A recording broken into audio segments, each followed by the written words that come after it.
agora, atenção, eu vou direto para o Bico do Papagaio, é exclusivo. Mais um caso de sequestro e nesse caso a gravidade se dá em razão das pessoas, desses criminosos, inicialmente terem conseguido render uma família. A vereadora Aurilene Silva, do município de Axixá, lá no Bico do Papagaio.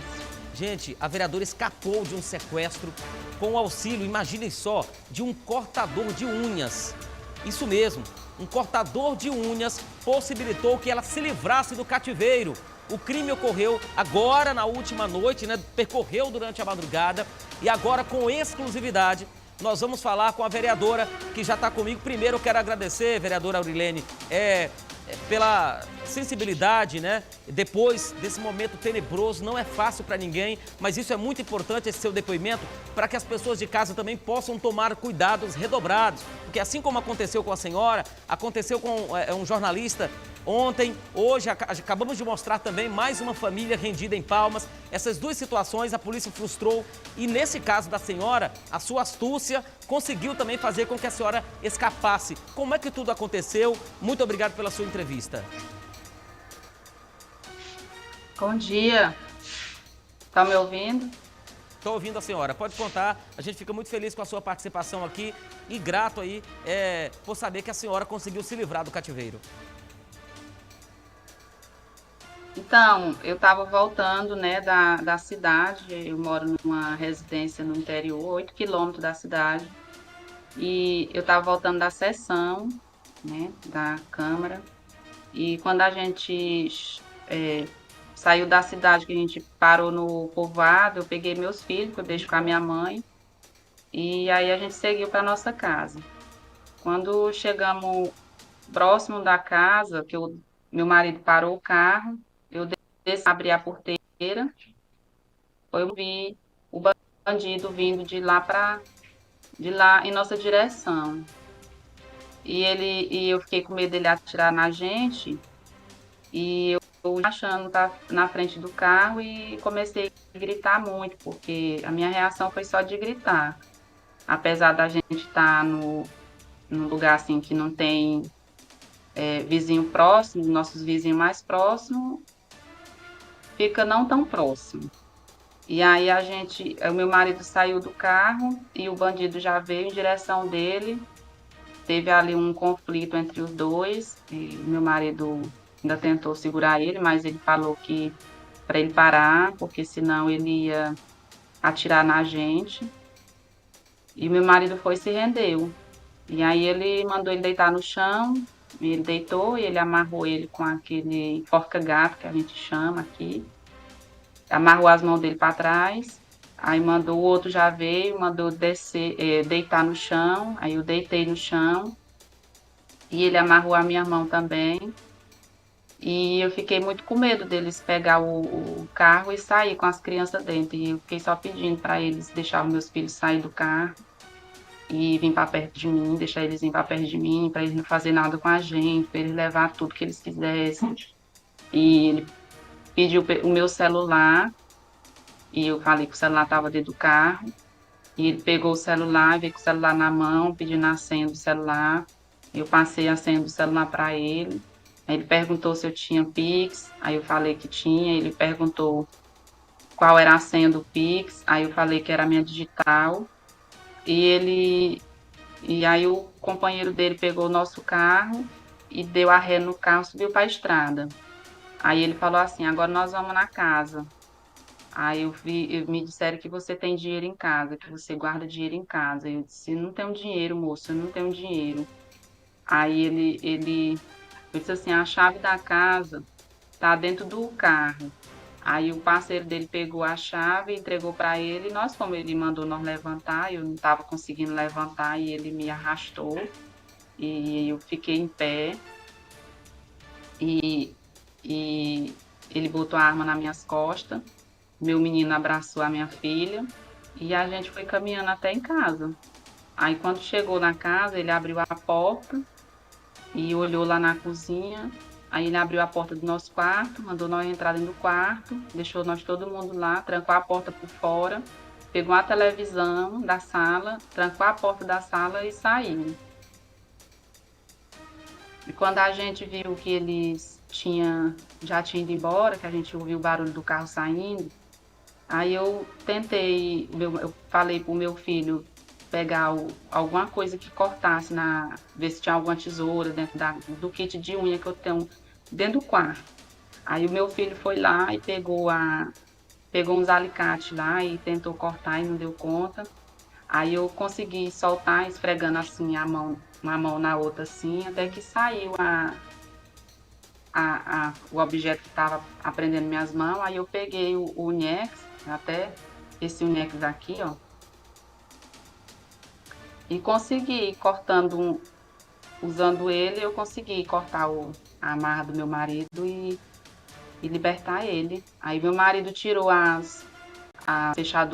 dobradiça da porta e tirou a porta e a gente conseguiu sair para pedir ajuda. Meu marido saiu por dentro do pasto lá, porque ele viu o carro lá e ele achou que os bandidos estavam lá. Aí ele foi no vizinho nosso mais próximo e pediu ajuda a ele. Aí ele emprestou a moto, aí ele veio até no povoado, na casa do irmão dele, aí de lá ligar para a polícia. E a polícia chegou em alguns instantes, né? Mas aí ele já tinha ido embora, o bandido. Vereadora, a casa de vocês, para eu tirar essa dúvida, ela fica na cidade onde vocês residam, onde vocês ficaram presas e que se transformou em cativeiro. Ela fica na cidade ou ela está no povoado que a senhora se referiu? Só para eu tirar essa dúvida. Ela fica na zona rural.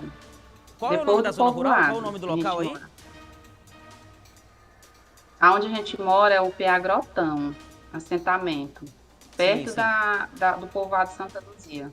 Então, na verdade, não é ali as margens da TO, né? Porque na TO a gente tem, eu conheço um pouco aí a região, a gente tem o Alto do Zumbi, tem outros povoados aí que ficam às margens da TO. Seria talvez fácil esses criminosos avistarem qualquer veículo, mas não, eles foram, a senhora acredita que eles foram especialmente atrás da senhora, da vereadora, ou foi um caso aleatório? O que vocês acreditam depois disso? Quando a gente estava indo para casa, o bandido ele falou para mim para me ficar calma, que ele não foi lá para matar ninguém nem ferir, ele foi só me dar um recado. Vereadora, vocês desconfiam que recado seria esse?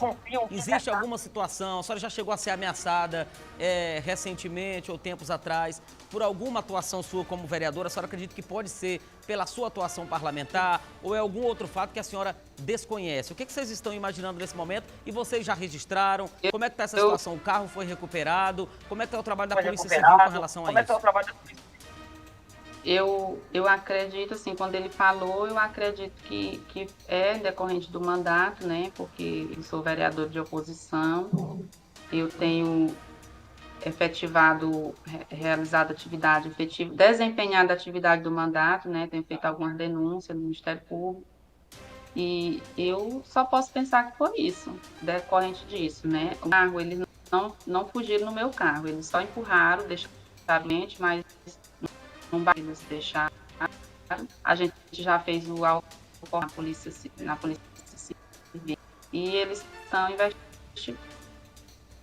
Bom, conversando então com exclusividade com a vereadora Aurilene, lá da cidade de Axixá, no Bico do Papagaio, que na última noite sofreu então uma tentativa de sequestro com a sua família e chegou a ser sequestrada e presa em cativeiro dentro da sua própria casa. A senhora consegue me mostrar novamente aí o equipamento, só para você ver de casa, né? O auxílio, que um equipamento que às vezes não tem utilidade, a não ser cortar a unha, acabou, olha só, gente, esse aí foi o equipamento que ela utilizou. Esse cortador de unhas, né, que ela mostra pra gente agora, aquele tradicional de casa, ela utilizou então para se livrar e soltar ali o restante da família. Vereadora, muito obrigado pela sua entrevista, especialmente nesse momento em que aqui em Palmas também nós tivemos 2 casos recentes e é preciso sim que as autoridades e aí também a inteligência das forças policiais possam investigar essas pessoas envolvidas. No caso da madrugada aqui em Palmas, os 2 criminosos morreram, mas também poderia acontecer com as famílias de bem, como poderia ter acontecido com a senhora, e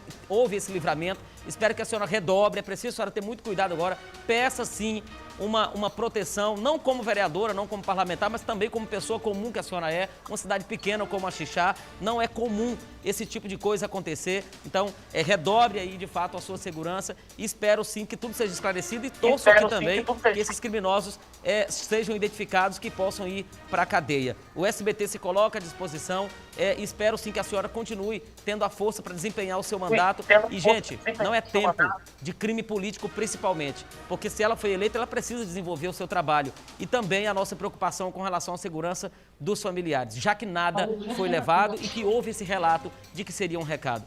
Vereadora, muito obrigado pela sua entrevista. Como é que está o seu coração agora? O que a senhora pretende fazer? Vai continuar trabalhando, mesmo com tudo isso que aconteceu?